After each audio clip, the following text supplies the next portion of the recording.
Lo número uno es que yo estoy totalmente en desacuerdo con las afirmaciones. Para mí el gobierno del presidente Allende es un continuo descenso y colapso. Desde luego Allende representa en la historia republicana de Chile un candidato que había insistido muchísimas veces en ser el presidente. No era su primera candidatura, ni la segunda, ni la tercera. Era el candidato que había quedado finalmente después de que los partidos de la izquierda se habían colocado de acuerdo. Y esto, a mi modo de ver, marca una cuestión, digamos, esencial: la debilidad estructural del apoyo electoral. Allende es elegido con un tercio y no puede jamás comprometer a la democracia cristiana.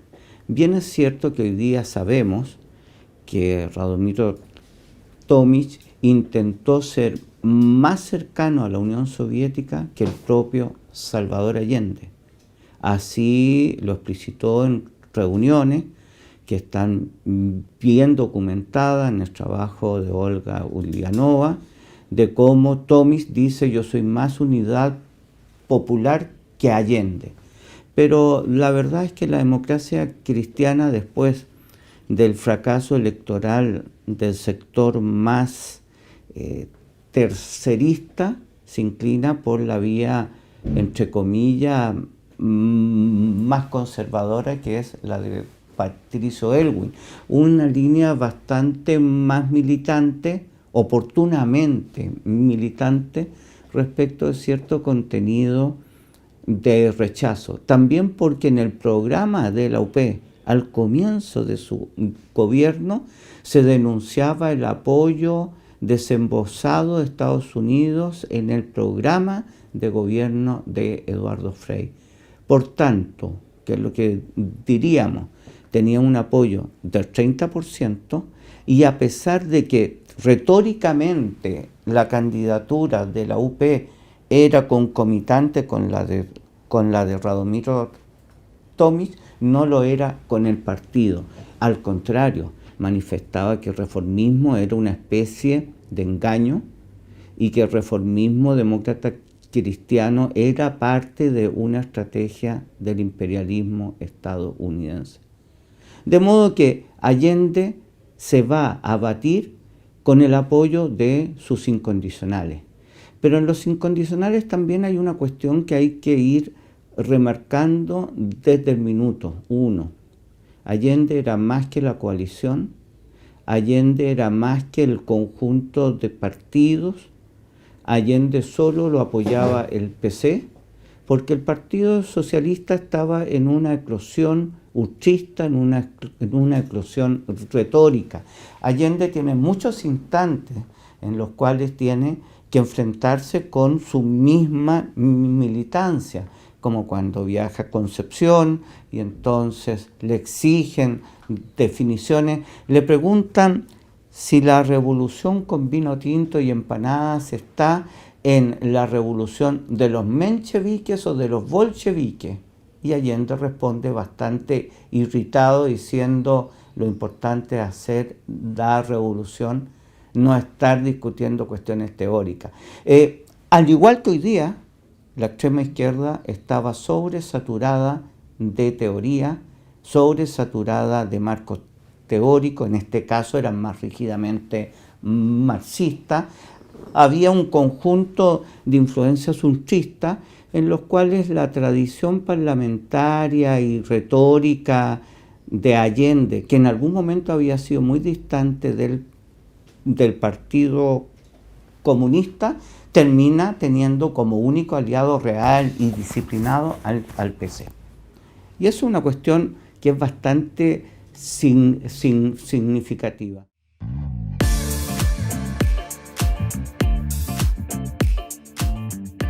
Ya en el programa de la UP había una insistencia en un cambio socioeconómico, en el cambio del sistema capitalismo de la burguesía enfeudada a los Estados Unidos hacia un nuevo tipo de economía. También es cierto que de modo, digamos, posterior, los defensores del gobierno de Salvador Allende han hablado del bloqueo invisible, del bloqueo económico, de la animadversión, digamos que de Kissinger, pero en cuestiones económicas, la verdad es que la gestión del gobierno de Allende fue sobreideologizada, se entregaban las empresas expropiadas generalmente a jóvenes sociólogos, ¿cierto?, que pertenecían al MAPU.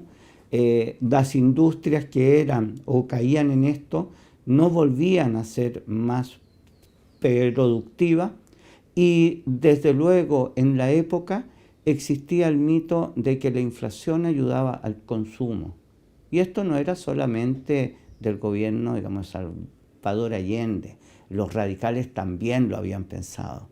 Entonces, hay una sobreabundancia de dinero porque se emite más. Y lógicamente hubo mejores niveles económicos entre el año 1970 y el 71. Pero luego la farra del dinero fácil de la emisión se convierte en una especie de adicción. Por el otro lado, los bienes empiezan a escasear y eso explica la segunda fase. O sea, que no hay tanta necesidad, a mi modo de ver, de explicar la crisis económica del gobierno de Allende por la acción, digamos, extranjera, sino que por el colapso de la economía del gobierno de Salvador Allende. Pero ¿esto era intencional o era simplemente el fruto de una cierta inepcia? La verdad es que la explicación actual sostiene que más bien era un conjunto de gente de muy buenas intenciones que fracasa en su gestión económica.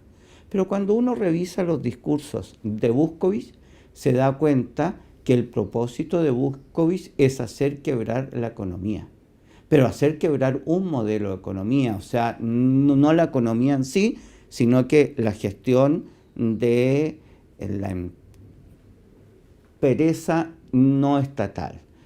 Por tanto, no es algo ni casual ni que no tenga la explicación.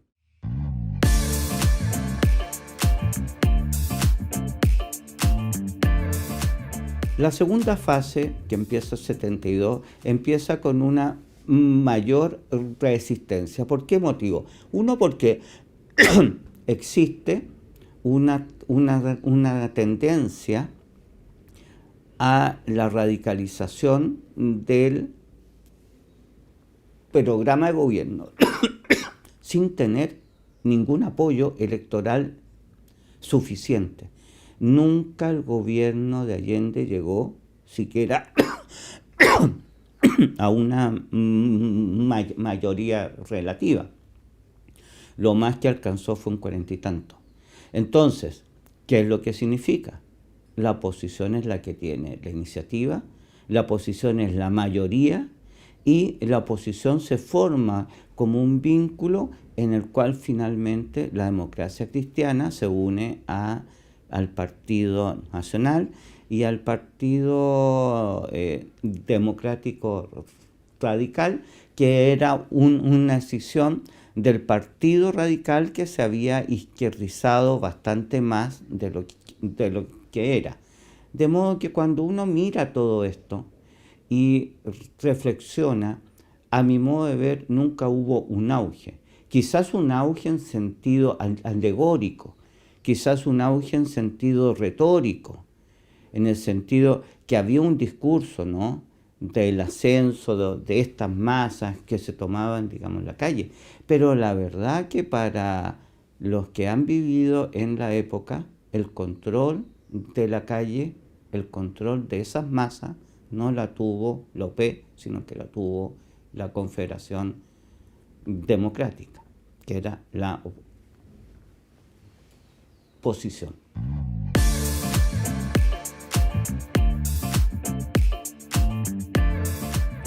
Bien, yo creo que en esta gran idea de la unidad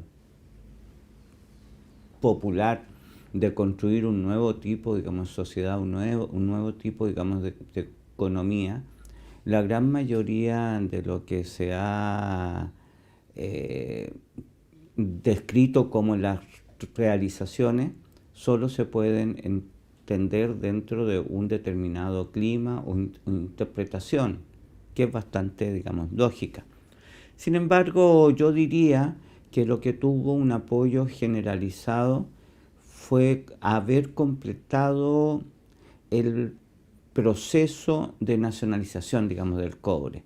La verdad que esto es bastante más complejo de lo que se ve, porque ya en el gobierno de Eduardo Frei se había ya conseguido la preeminencia del fisco en la explotación. Pero sin embargo, lo que hace Allende es la causa de su popularidad y de su desgracia también. ¿Por qué motivo? Porque él adoptó una teoría que venía de antes, que no era de él estrictamente hablando, que era que los Estados Unidos le debían dinero a Chile por el precio subsidiado del cobre durante la Segunda Guerra Mundial. Y en consecuencia, merced a toda una construcción económica retrospectiva, se sostenía que Chile podía nacionalizar el remanente sin pagar ni un centavo a las empresas estadounidenses. Esto fue lo que me comentaba a mí un colega estadounidense, lo que se llamó la doctrina Allende, la nacionalización sin la indemnización. Evidentemente que esto generó un conjunto de reacciones muy negativas, ¿no? En el sentido que los estadounidenses no podían aceptar como doctrina, digamos, internacional la indemnización o sea, que no hubiera indemnización. Y esto causó la radical repulsa de Casa Blanca. O sea, que ahí está el momento en el cual Allende consigue los votos de la derecha en esta nacionalización. Alejandro San Francisco tiene un texto muy iluminador de esto, y luego viene la debacle por cuál es la solución adoptada. La solución adoptada hoy día vista no era buena, no estaba bien justificada. Había toda una retórica acerca de cuánto nos debían los estadounidenses a nosotros, que era una cosa un poquito loca, ¿no? Pero que se aceptaba en la época.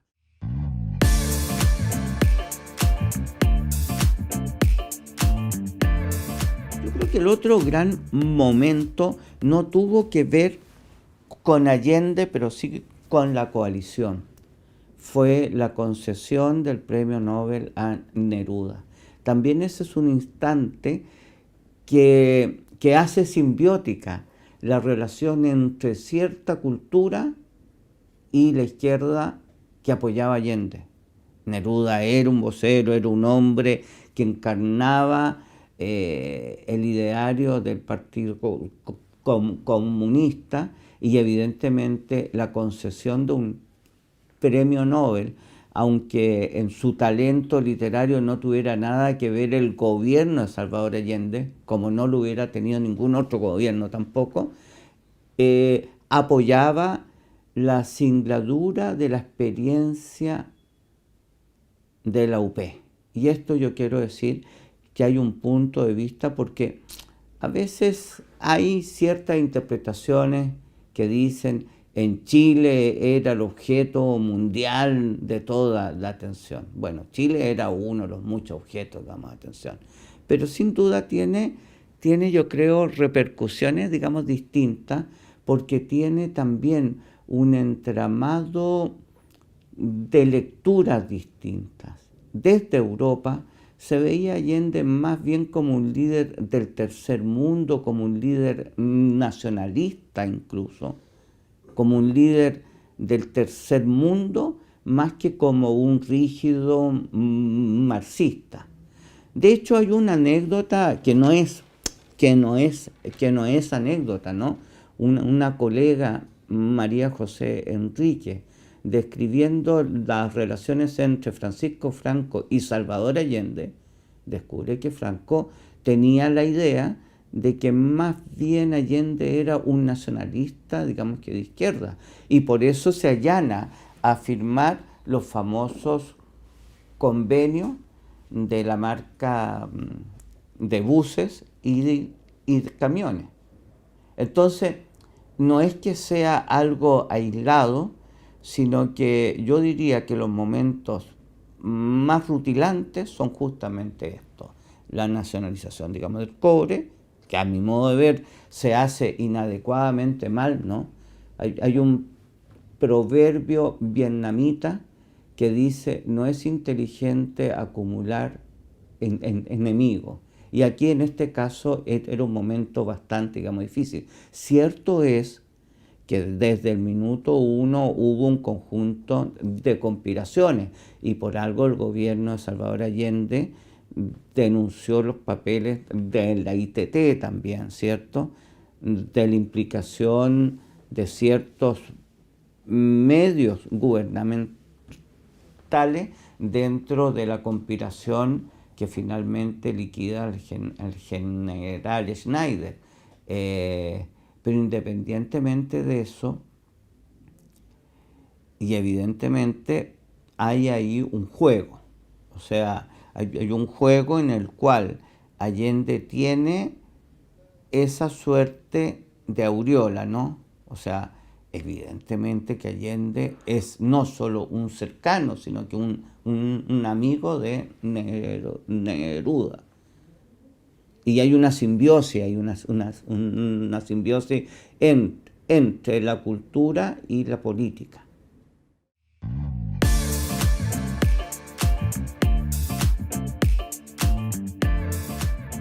Bueno, lo que hay que decir, primero que nada, es que a mi modo de ver, el talento de Allende era superior a su coalición.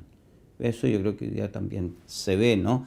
Un líder que es capaz de trasuntar, que es capaz de ver más allá. Allende se da cuenta de la importancia de la Iglesia Católica. Busca encontrar un punto de apoyo con Raúl Silva Enrique, pero no logra nunca encajar con la democracia cristiana porque en el fondo el lenguaje de su coalición y el lenguaje de él mismo era contra la democracia cristiana. De modo que eso era imposible. O sea, era una tarea que le superaba. Pero también hay cierta torpeza en los aliados. Hay torpeza en todo el mundo fragmentado de la ultraizquierda, de la izquierda cristiana, el MAPU, el VOP, ¿cierto? El Partido Radical y el Partido Socialista, versus la disciplina y lo cuerdo que se van a manejar los del PC. Pero también hay distintas formas de mirar esto, ¿no? Cuando viene a Chile Fidel Castro, su acción fue más bien disruptiva. No solo se quedó un enorme número de días, no solo habló, convocó a las masas, subvertió a las masas, le dio consejos a Allende, es decir, era un amigo que disparaba el fuego amigo y que en realidad no hizo ningún esfuerzo ni por contener la polarización, ni por entender que Chile no era Cuba. Yo creo que esa cuestión es esencial. Yo creo que él pensaba que las Fuerzas Armadas de Chile eran como las fuerzas de Fulgencio, digamos que Batista, que se iban a dividir, que eran un conjunto de los hacendados, que no había disciplina, porque eso era lo que él había visto, tampoco lo podemos culpar, ¿no? De hecho, cuando él tiene la capacidad ociosa militar, envía al Che Guevara a África y después lo envía a Bolivia. O sea, que había toda una estructura militar cubana que él estaba dispuesto a usarla. Yo creo que la inclusión en el cóctel de Cuba fue muy maligna, no solo para lo que era la UP, sino que para lo que era el conjunto de los acontecimientos. Yo creo que en este punto Fidel Castro había tenido más bien la opción de un golpe militar con fuerzas insurreccionales, dividiendo las Fuerzas Armadas. O sea, el escenario ideal para el triunfo de la revolución, visto desde Fidel Castro, era la guerra civil. Y por eso suena un poquito raro que el eslogan de la UP sea no a la guerra civil, cuando efectivamente la gran masa de su militancia se encontraba en eso. Y en ese sentido, entonces, ¿de qué modo se inserta la idea de la revolución de la empanada y del vino tinto? Bueno, se inserta dentro de la construcción de una imagen más cercana a revoluciones del tercer mundo que a las revoluciones claramente marxistas. Y eso le permite cosechar simpatías desde Suecia a España. No hay ninguna duda, el mundo de Occidente y el bloque soviético ven a Allende como una figura estelar. Pero incluso en los Estados Unidos, cuidado, o sea, había un sector demócrata que estaba muy comprometido, que estaba muy emocionado. En Reino Unido los laboristas también. Hay que recordarse que durante el juicio al general Pinochet en Londres, el primer ministro, digamos, Stroh, había venido de trabajos voluntarios a Chile. Por tanto, la experiencia chilena supera los hechos. O sea, la experiencia chilena leída afuera es distinta a la experiencia chilena leída adentro. Y eso yo creo que es un punto que no fue jamás superado. O sea, incluso después del derrocamiento de Salvador Allende, Allende triunfa, a mi modo de ver, narrativamente. Y uno lo ve porque cuando se va a Europa encuentra la Plaza Salvador Allende, el monumento a Salvador Allende. O sea, es una figura que ha entrado en el imaginario. Distinto es que si lo haya muerto, que si se haya asesinado, o sea, que si se hubiera suicidado. Pero sí hay un hecho.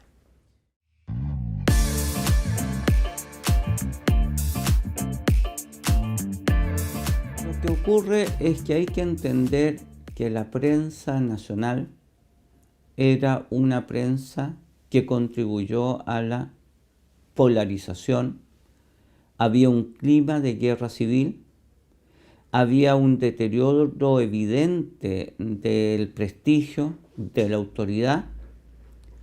El diario Clarín, por ejemplo, publicaba bajo el gobierno de Salvador Allende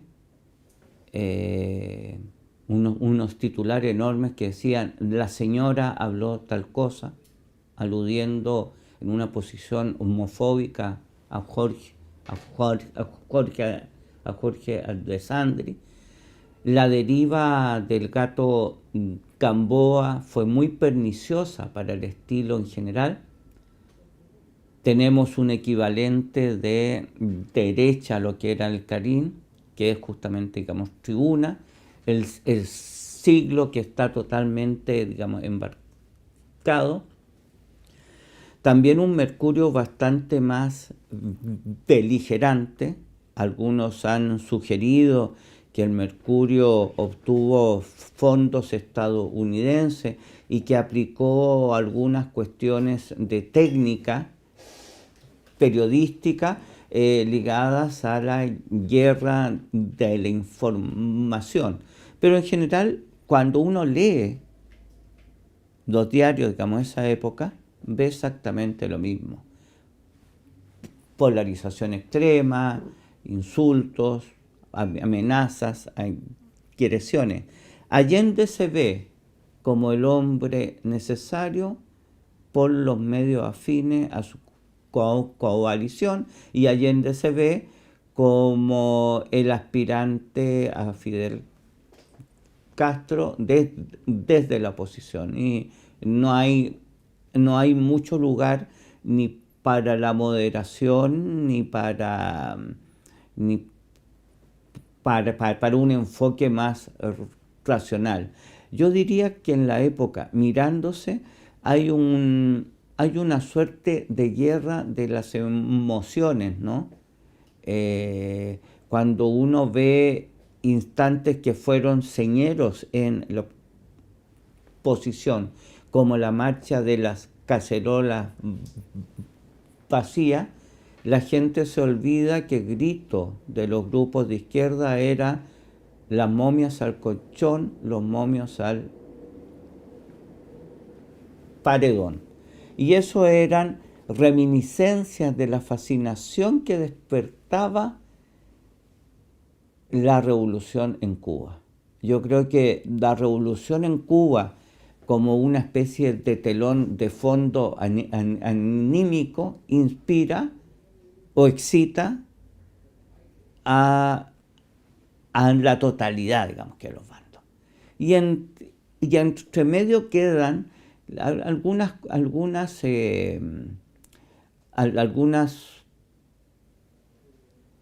posiciones intermedias, como las del cardenal Raúl Silva Enrique. Hay también ahí un punto de inflexión que explica, nosotros hemos dicho, la huelga, digamos, camioneros, ¿cierto?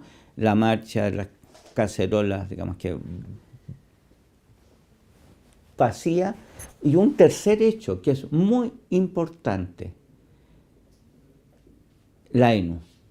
La ENU constituye el punto en el cual el gobierno de Allende se ve más allá que una mera administración. Se ve como un proyecto totalitario para suprimir la educación en Chile, que no fuera, digamos, que el fisco.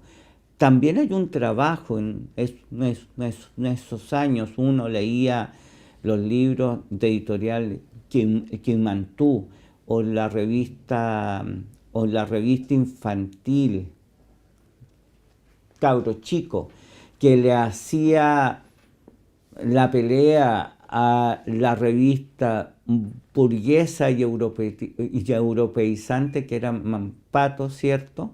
Uno ve un esfuerzo pedagógico por la marxistización de la educación, y eso es evidente. Yo recuerdo la marcha de los colegios que eran de inspiración católica, marchando por una alameda con el socavón del metro, porque Allende no apoyó nunca la idea del metro. Para él el metro era un invento hecho para favorecer a los ricos, y por eso nunca lo apoyó, lo cual es bastante absurdo, ¿no? Al día de hoy y antes también. Y entonces recuerdo yo cómo todos estos grupos de ultra izquierda se dedicaban a tirar piedra a las masas de los secundarios. También en esa época se pierde el control, y esto es bien, digamos, que decisivo, de la Federación de Estudiantes Secundarios de Liceos, porque Teresa Lamán se cambia de colegio y lidera Confederación. De modo que ahí yo creo que la UP pierde la iniciativa como estratégica, y si bien tiene un fan club bastante fuerte y duro y una narrativa muy exitosa, pero no logra cambiar el equilibrio de fuerzas. Y eso es digamos que, decisivo. Es un gobierno radical impulsando las transformaciones que no puede conseguir electoralmente.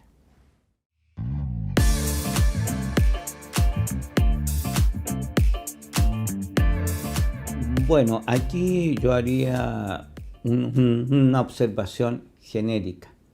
La historia de Chile sería mucho más fácil si la democracia cristiana no hubiera existido, pero la democracia cristiana existe. La democracia cristiana chilena no es la democracia cristiana europea, no es de centro derecha, sino que es de centro izquierda, pero no obstante siguió siendo cristiana.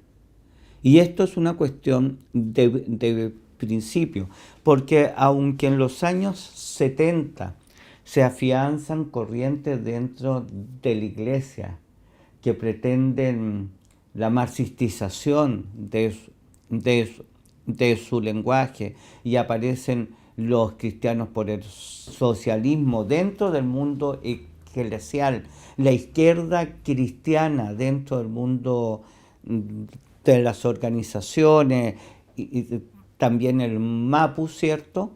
La verdad es que el cristianismo representó siempre un obstáculo en la concepción ideológica del marxismo clásico. Por algo más lo llama el opio del pueblo, y por algo lo considera simplemente el epifenómeno de la acción de las estructuras materiales. Entonces, la democracia cristiana juega dos grandes roles que son completamente, digamos, distintos. Desde el punto de vista del eje de partidos, tiene un rol de bisagra. A donde se mueva la democracia cristiana, se mueve la mayoría del país. Pero ¿qué es lo que pasa? La democracia cristiana encarnaba, y esto no se entiende bien, un proyecto de civilización cristiana. No era un partido más. Ellos querían reformular el concepto que Jacques Maritain denominaba la nueva cristiandad, que era otra cosa. Y en consecuencia, en ese punto, la democracia cristiana no se había pensado para ser el soporte de otra fórmula. La democracia cristiana, igual que el Partido Radical en su época, consideraba que el proyecto estructural de transformaciones estaba en ellos mismos.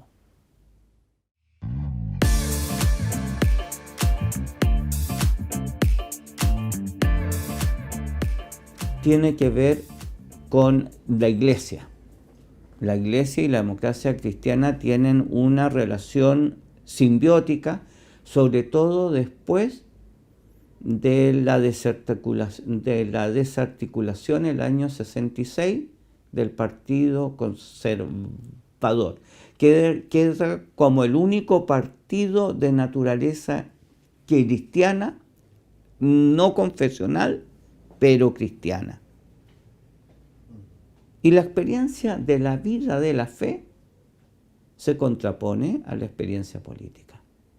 La experiencia de la vida de la fe, las nociones de redención, salvación, expiación, culpa, digamos, no tienen que ver con la culpa del marxismo ni con los conceptos de la alineación. Entonces, ahí hay un juego que Allende instala discursivamente más en el apoyo de la democracia cristiana y una suerte de como rememoranza de un supuesto papel transformador de Cristo casi equivalente a Castro. Pero todo eso es una superchería teológica, política. No tiene ningún sentido desde el punto de vista de qué es la fe, digamos, del catolicismo. La fe del catolicismo es otra cosa. Entonces, Allende se trata de apoyar en Raúl Silva Enríquez, que había sido alguien bastante ajeno a fuerzas conservadoras, bastante y visceralmente antiderechista. Trata de aprovechar eso, pero lo que no se da cuenta es que Raúl Silva Enríquez es intrínsecamente demócrata cristiano. Y es fácil suponer que los demócratas cristianos están al servicio de la ITT, del gobierno de los Estados Unidos, de la derecha, del latifundio, pero en resumen no se entiende qué es la democracia cristiana. Entonces, claro, son esfuerzos que no cuajan porque si bien hay un interés real de Raúl Silva Enríquez por lograr frenar la deriva del enfrentamiento, la democracia cristiana está en una posición sólidamente anti-marxista, que también viene de sus bases. Porque, ¿por qué viene de sus bases? Primero, porque se intentan suprimir los colegios y universidades, pues católicas. Segundo, porque se le dice al obrero, se le dice al campesino que la religión es el opio del pueblo, y sino que hay que cambiarla como religión, que no hay un Cristo vertical, que hay un Cristo horizontal, que hay un Cristo sufriente que es el pueblo, pero eso significa la apostasía del sacerdocio. Y por eso, tanto el Papa como Raúl Silva Enríquez castigan a los cristianos por el socialismo, porque están desahuciando la promesa de su ordenación. Claro, todo esto es un misterio, no tiene nada que ver con un concepto natural. Pero evidentemente no podemos dejar de considerar el peso implícito de la resistencia del catolicismo. Y eso explica por qué nunca llegan a un acuerdo final.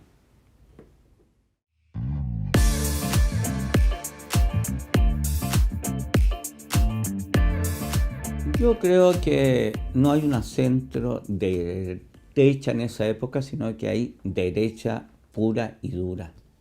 Es una derecha que emerge después del colapso del Partido Liberal y el Partido Conservador, la unión con los grupos nacionalistas, y aparece una derecha nueva, nacional o nacionalista, laica y también modernizadora. Una derecha que también está más cercana a un pensamiento o a las instituciones, cercana a la Iglesia, más cercana a las Fuerzas Armadas. La derecha en esa época empieza a redefinir su ideario.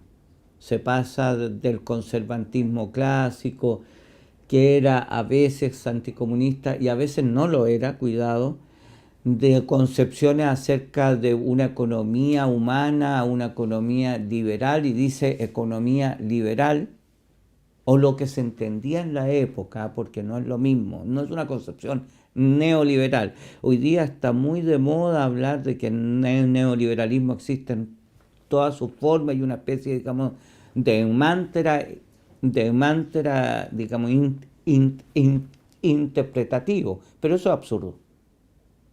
Para el año 70 nadie era neoliberal, no existían los neoliberales. Así que todo eso es una construcción Y el liberalismo clásico económico era un liberalismo bastante flojo, más bien era keynesiano, pero que era la época, o sea, tampoco era algo que digamos extraordinario. Jorge Alessandri decía, prefiero régimen de propiedad privada en que el lucro y las utilidades convergen al interés colectivo, pero cuando se viola acepto la intervención del Estado. Era el concepto clásico. Cualquier persona que diga otra cosa está fuera de lo que las fuentes eran. Las fuentes pensaban así, los empresarios eran más bien proteccionistas. Por eso es que el gran shock frente a la política de Pinochet es que no hay aranceles. Entonces, la derecha se plantea esto como la subsistencia de la identidad nacional. Y el liderazgo de Jarpa en especial es un liderazgo fuerte y claro, no es el único. Arnelo, García Carcena, también hay figuras que emergen en las segundas elecciones ligadas a las Fuerzas Armadas. La más impactante es la frustrada candidatura del coronel Alberto Lavé, quien se niega a rendir en la escuela militar honores al tirano Fidel Castro. Le dan de baja, pero se presenta de candidato y pierde como por muy poco. Pero ahí hay un dejo, ahí hay un llamado, ahí hay una sintonía con el mundo militar, que empieza no en el mundo del ejército, empieza en la Armada. Porque la Armada y el Consejo de los Almirantes son los primeros que se oponen al proyecto de Escuela Nacional Unificada. Y hay ahí, en ese punto, una convicción. Fuerzas Armadas marxistas no son Fuerzas Armadas nacionales. Y ese choque empieza a verse cada vez más. Sergio Onofre Jarpa había escrito un libro más bien divulgativo, yo creo, en Chile, que es el que va a anticipar cuál es el foco de la resistencia. Y luego está el efecto que genera la revolución cubana, la represión de la primavera en Checoslovaquia y la violenta represión de la revolución húngara en 56. ¿Por qué digo? Porque la revolución húngara se transmitió por la radio en Chile.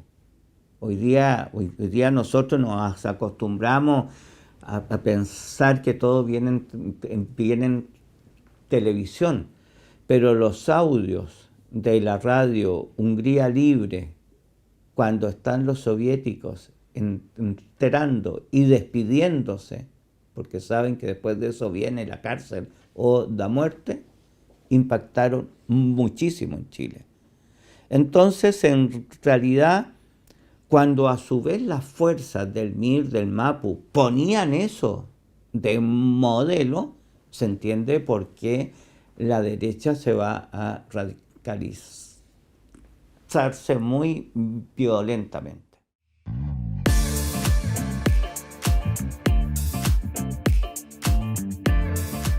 Bien, yo diría que en el proyecto de la derecha, desde fines de los 60 y a partir de la poca simpatía que tiene en la derecha la posición de la Iglesia frente a la reforma agraria, la derecha se desliza desde la Iglesia a encarnarse en la admiración y en la reverencia de las Fuerzas Armadas. Y ahí se empieza a construir la idea de que el último reducto de las instituciones y de la nacionalidad son las Fuerzas Armadas.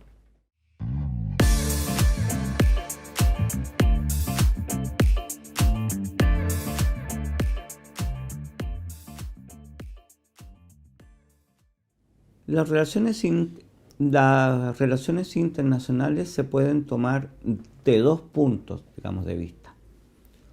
Como un conjunto de políticas exteriores en las cuales el gobierno de Salvador Allende trató de abrir un frente nuevo de relaciones con los países no alineados, que tuvo un éxito mayor al que se había visto, no tanto así su apertura con los países del bloque soviético, los cuales, como lo han demostrado Olga Ulyanova y otros investigadores, recibieron más bien posiciones de escepticismo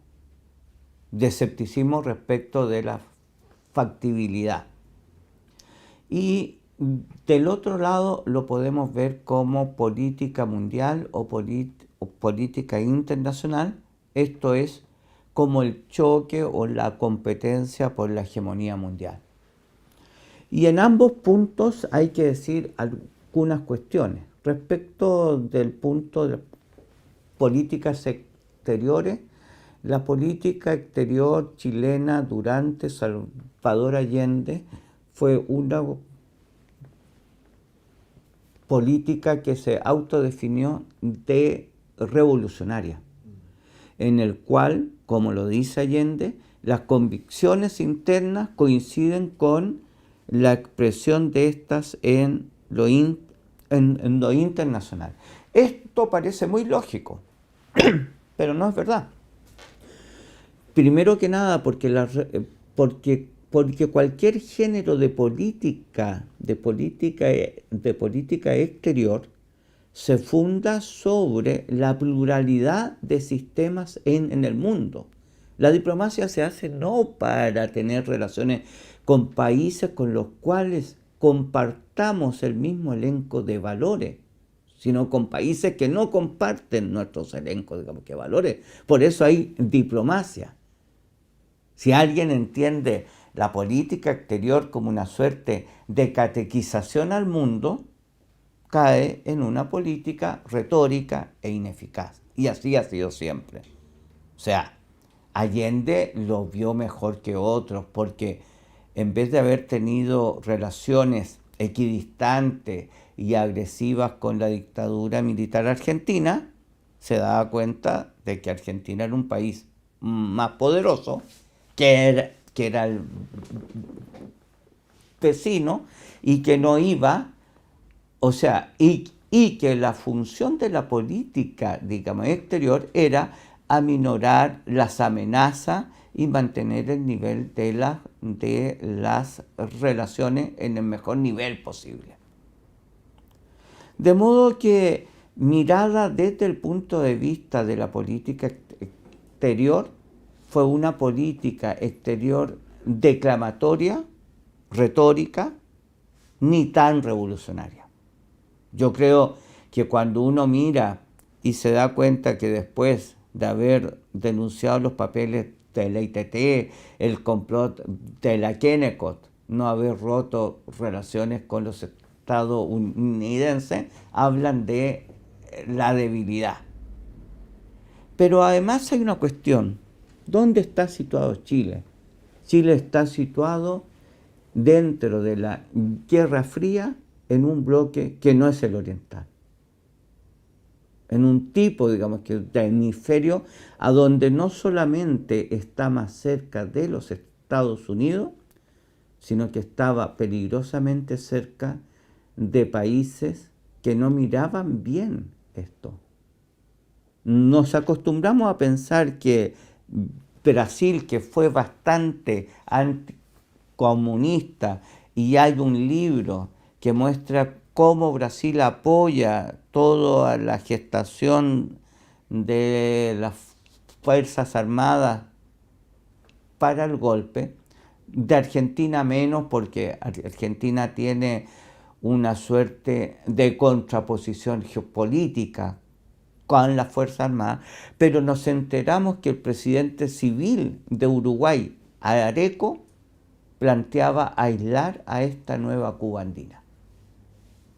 O sea, que no era el mejor escenario. Y por tanto, las promesas de Fidel Castro de una ayuda militar que la envía son relativamente útiles, pero no decisivas.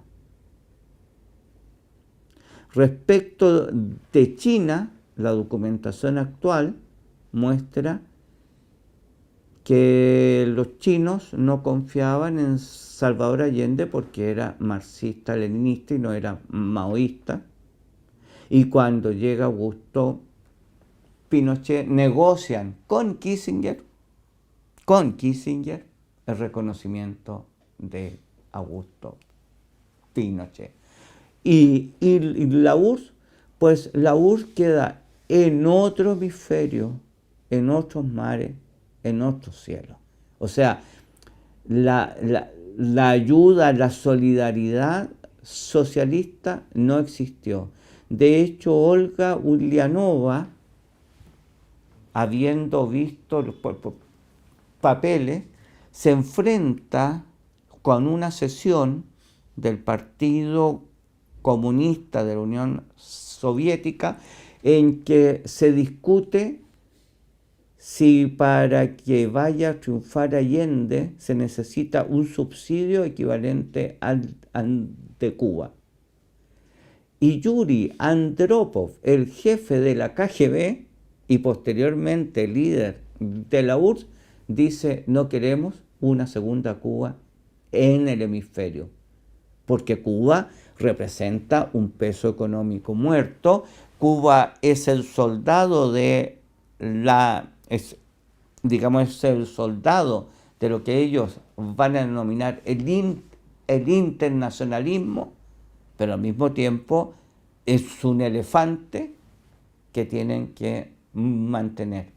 Entonces, un punto que yo creo que es bien evidente: el escepticismo del mundo socialista, o digámoslo mucho mejor, del bloque soviético, respecto de las posibilidades reales de imponer un régimen similar al de ellos. No le creían a Allende.